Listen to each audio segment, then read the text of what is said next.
அஸ்ஸலாமு அலைக்கும் வரஹ்மத்துல்லாஹி வபரகாத்துஹு.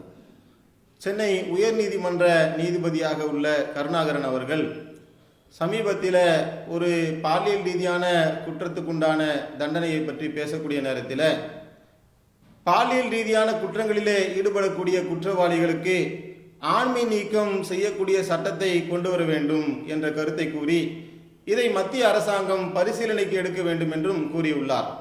இந்த கருத்து மக்களிடையே அமோக ஆதரவையும் எதிர்ப்பையும் சந்தித்து வரக்கூடிய நிலையில இது சம்பந்தமாக அலசுகின்றது இன்று ஒரு தகவல்.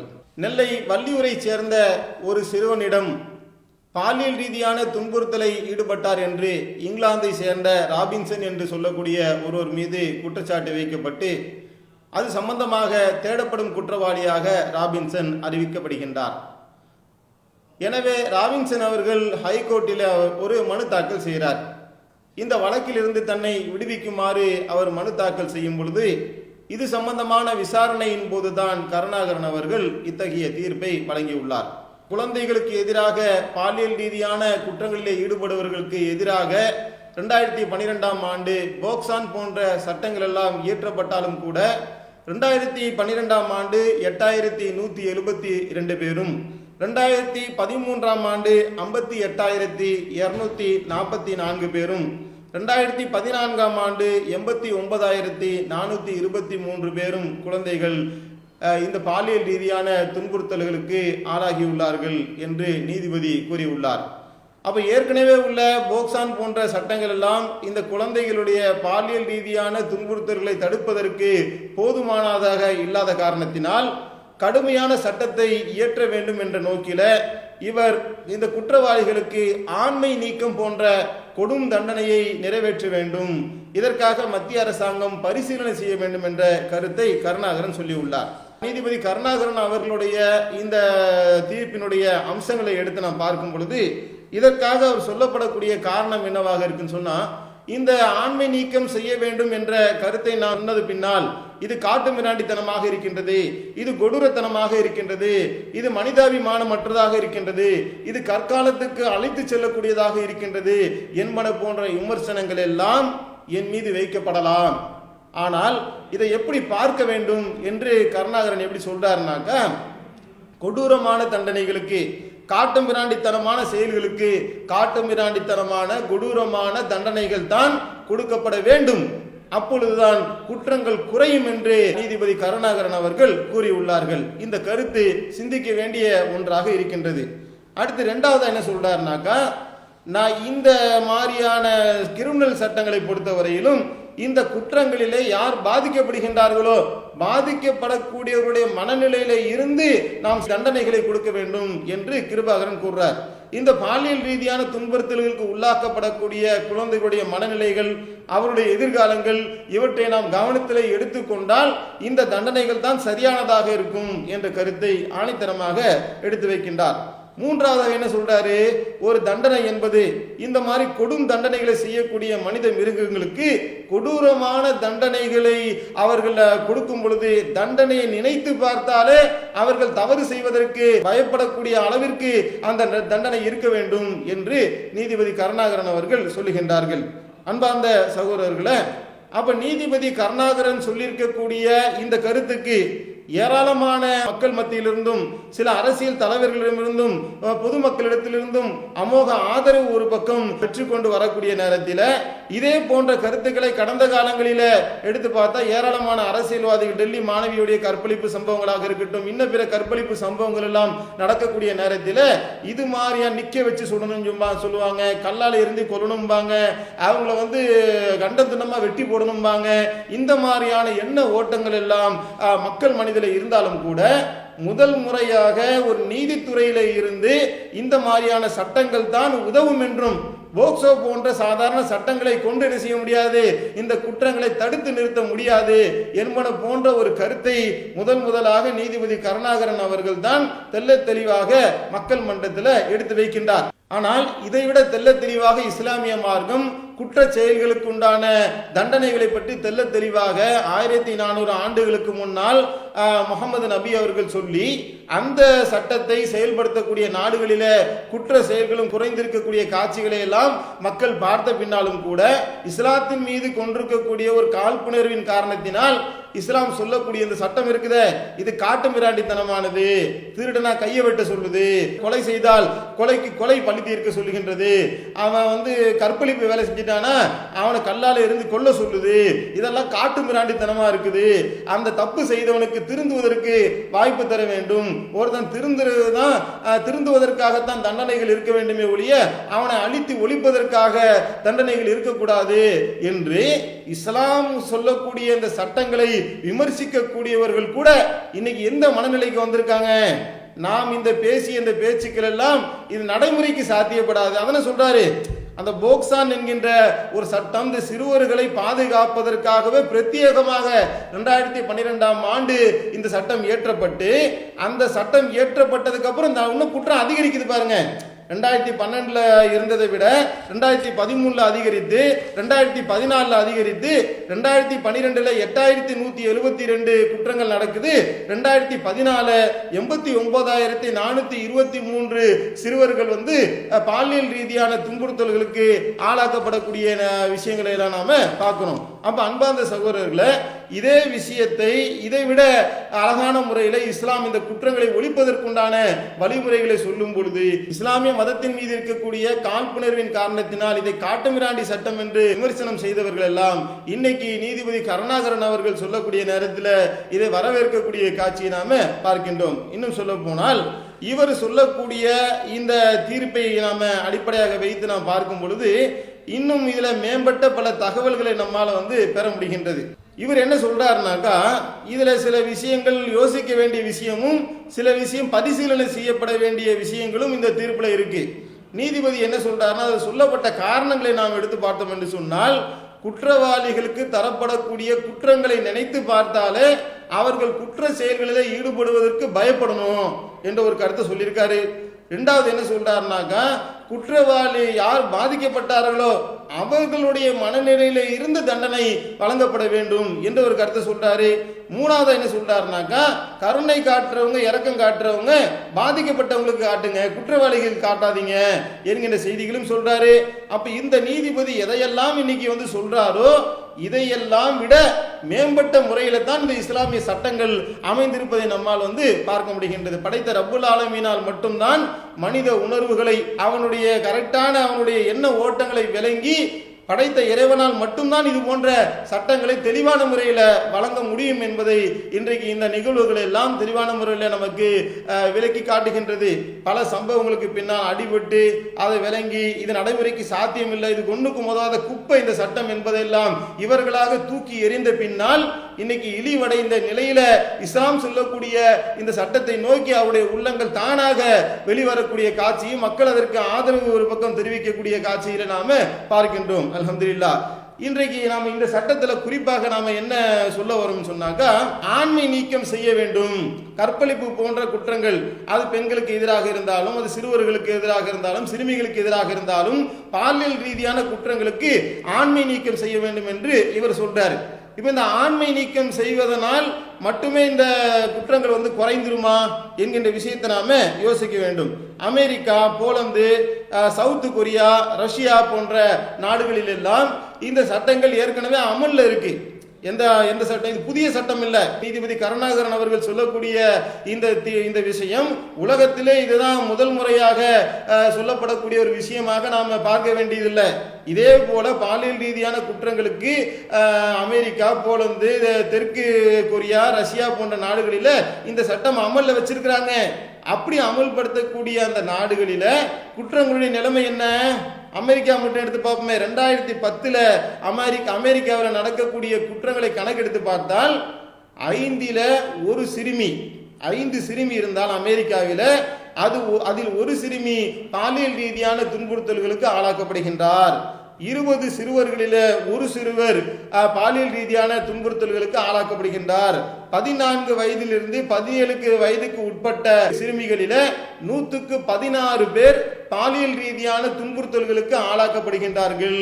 அவர்கள் கற்பழிக்கப்படுகின்றார்கள். அவர்கள் இது மாதிரியான கற்பழிப்பு போன்ற கொடூரமான ஒரு நிலைகளுக்கு இவர்கள் ஆளாக்கப்படுகின்றார்கள் என்று புள்ளி விவரங்கள் கூறுகின்றன. அப்ப அந்த ஆண்மை நீக்கம் செய்ய வேண்டும் என்கின்ற ஒரு சட்டம் இந்த நாட்டில நடைமுறையில் இருந்தாலும் கூட ஏன் குற்றம் குறையல? இதுல கவனிக்கப்பட வேண்டிய ஒரு முக்கியமான விஷயம் இருக்கின்றது. அது என்னன்னு சொன்னாக்கா, ஒரு தண்டனை ஒருவனுக்கு கொடுக்கப்படுகின்றது என்று சொன்னால் அந்த தண்டனையினால் அவன் மட்டும் திருந்துவான் என்று சொன்னால் குற்றங்கள் என்ன செய்யாது, குறையாது. ஒரு தண்டனை கொடுக்கப்படக்கூடிய நேரத்தில் அந்த தண்டனையை பார்த்து பிறர் திருந்த வேண்டும் என்று சொன்னால் அப்பதான் அடுத்த குற்றவாளிகளை செய்வதற்கு பயப்படக்கூடிய ஒரு நிலைகள் ஏற்படும். உதாரணத்துக்கு, ஒரு பள்ளிக்கூடத்தில் ஒரு மாணவன் முதல் பரிசை வாங்குறான், அல்லது ஒலிம்பிக் போன்ற ஒரு பெரிய ஒரு விளையாட்டில் ஒருவன் ஒரு பதக்கத்தை வாங்குகின்றான் என்று சொன்னால் அதை எப்படி கொடுப்பாங்க? 4 செவுத்தை பூடி வச்சு அந்த செவுத்துக்குள்ள வச்சு அந்த பதக்கத்தை கொடுப்பாங்களா?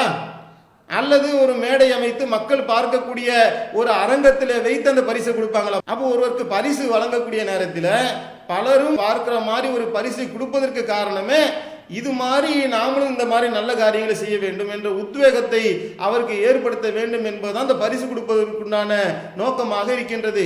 அதை போல ஒரு மனிதன் ஒரு தவறு செய்யறான்னு சொன்னா அந்த தவறுக்கு உண்டான தண்டனை கொடுக்கக்கூடிய நேரத்தில் இவரை மாதிரி நீங்க யாருமே தண்டனை செய்யக்கூடாது என்று உலகமே பார்க்கக்கூடிய வகையில, உலகத்துல ஒரு சாரார் பார்க்கக்கூடிய வகையில அந்த தண்டனையை கொடுத்தால்தான் ஓஹோ இந்த தண்டனையை நாமும் செய்தால் இது போல கொடூரமான முறையில நாமும் இந்த மாதிரி தண்டனைக்கு உள்ளாக்கப்படுவோம் என்று பிற மக்கள் பார்க்கணுமா இல்லையா?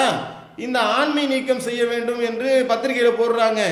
போட்டுட்டு அதுக்கு பக்கத்திலே ஒரு சட்டமா ஒரு செய்தி போடுறாங்க. ஆண்மை நீக்கம்னா என்ன, ஆண்மை நீக்கம்னா என்ன என்று விளக்கம் போடக்கூடிய அளவுக்கு ஏன் நிலைமை இருக்குது அப்படின்னா என்னன்னு தெரியாது.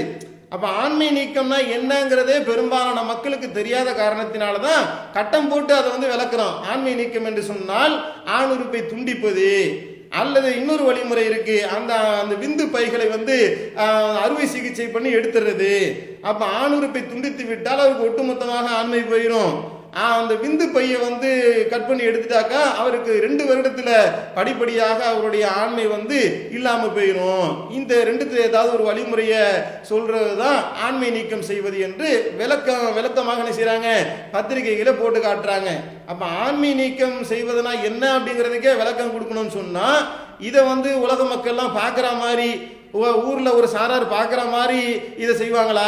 செய்ய மாட்டாங்க. இது ஆபரேஷனுங்கிறது ஆஸ்பத்திரியில் வச்சு 2 டாக்டர் சேர்ந்து செய்யக்கூடிய ஒரு வேலையாக இருக்குது. இந்த மாதிரியான வேலையைத்தான் America, Poland, South Korea, Russia போன்ற நாடுகளில் அவர்கள் இப்படி அமுல்படுத்துறாங்களோ என்னமோ தெரியல. அதனால அங்க குற்றங்கள் குறையல. அப்ப இந்த சட்டங்களை எப்படி அமுல்படுத்தணும்? இந்த செய்யக்கூடிய இந்த தண்டனையை பிற மக்கள் என்ன செய்யணும்? கண்ணு முன்னாடி பார்த்து, திருடியாச்சா, திருடின உடனே அந்த திருடனை பிடிச்சதுக்கு பின்னால் அந்த கையை வெட்டக்கூடிய நேரத்தில் அதை ஒரு சாரார் பார்த்தாங்கன்னு சொன்னா, அதுல ஒரு 1,00,000 பேர் பார்க்கறாங்கன்னு சொன்னா அதுல 100 திருடன் இருப்பான். அந்த 100 திருடனுக்கு என்ன மெசேஜ் போகுது? நாமளும் இந்த மாதிரி திருடினா அடுத்து திருடினா இல்ல சாப்பிட்றதுக்கு கை இருக்காது, நம்முடைய தேவைகளை நிறைவேற்றுறதுக்கு நமக்கு கை இல்லாம போயிடும் என்று பயந்து என்ன செய்வாங்க? ஒரே ஒருத்தனுக்கு தண்டனை கொடுத்தால் அந்த ஊரில் இருக்கக்கூடிய 100 திருடர்கள் தன்னுடைய திருடு தொழில கண்டிப்பாக கைவிடுவார்கள். அதுதான் அங்க மேட்ரு. அப்படிதான் இறைவனுடைய சட்டம் என்ன சொல்லி காட்டுகின்றது? 24வது அத்தியாயத்துடைய 2வது வசனத்துல ரப்பல் ஆலமீன் சொல்லி காட்டுகின்றான், விபச்சாரம் செய்யும் ஆணையும் விபச்சாரம் செய்யும் பெண்ணையும் அவர்கள் ஒவ்வொருவரையும் 100 கசையடி அடியுங்கள். நீங்கள் அல்லாஹ்வையும் இறுதி நாளையும் நம்பினால் அல்லாஹ்வின் சட்டத்தில் அவர்கள் மீது உங்களுக்கு இரக்கம் ஏற்பட வேண்டாம். அவ்விருவரும் தண்டிக்கப்படுவதை நம்பிக்கை கொண்டோரில் ஒரு கூட்டத்தார் பார்த்து கொண்டிருக்கட்டும். அதான் 3 மேட்டர் இருக்கு இந்த வசனத்துல. ஒன்னு என்ன? விபச்சாரம் செய்யக்கூடிய ஆணையும் விபச்சாரம் செய்யக்கூடிய பெண்ணையும் 100 கசையடி அடியுங்கள். இதை விபச்சாரம்னால என்ன செய்வான்? பொம்பளைய பிடித்து கொண்டு ஆம்பளை விட்டு விடக்கூடிய காட்சியை பார்க்கிறோம். அதுவே முக்காவாசி குற்றங்கள் பெருகுவதற்குண்டான காரணமா இருக்கு. அப்ப ஆணாக இருந்தாலும் பெண்ணாக இருந்தாலும் அவர்கள் ஒவ்வொருவரையும் 100 கசையடி அடிக்க வேண்டும் என்று இஸ்லாமிய சட்டம் சொல்லுகின்றது. அடுத்து இரண்டாவதா என்ன, அவங்க மேல உங்களுக்கு இரக்கம் ஏற்பட வேண்டாம். யார் அல்லாஹ்வின் மீது நம்பிக்கை வச்சிருக்கிறீங்களோ அப்படி நம்பிக்கை வைக்கக்கூடிய உங்களுக்கு அவர்கள் மீது இரக்கம் ஏற்பட வேண்டாம். ஏன் இரக்கத்தை போதிக்கக்கூடிய இஸ்லாமிய மார்க்கம் ஏன் இவர்கள் மீது இரக்கம் ஏற்பட வேண்டாம் என்று சொல்லுது? இப்படி யாரும் திருடுறானோ, கொலை செய்யறானோ, கொள்ளடிக்கின்றானோ, விபச்சாரம் செய்கின்றானோ இவர்கள் மீது நீ இரக்கம் பட்டேன்னு சொன்னாக்கா இந்த குற்றம் பெருகும். அதன் மூலியமாக லட்சக்கணக்கான மக்கள் பாதிக்கப்படுவார்கள், ஆயிரக்கணக்கான மக்கள் கொல்லப்படுவார்கள், HIV லட்சக்கணக்கில் சாகுவான், அவன் சம்பாதிச்ச பொருளை அவன் ஆயிரக்கணக்கான கோடிக்கணக்கான சம்பாதித்த பொருளாதாரங்கள் எல்லாம் சூறையாடப்படும். அதனால இவங்க மீது நீ இரக்கம் காட்டாத, குற்றம் செய்த குற்றவாளிகளுக்கு இரக்கம் காட்ட வேண்டாம் என்று இந்த திருக்குர்ஆனுடைய வசனம் சொல்லுகின்றது. மூன்றாவது முக்கியமா என்ன சொல்லுது, அவ்விருவரும் தண்டிக்கப்படுவதை நம்பிக்கை கொண்டோரில் ஒரு கூட்டம் பார்த்து கொண்டிருக்கட்டும், மக்கள் பார்க்கணும்.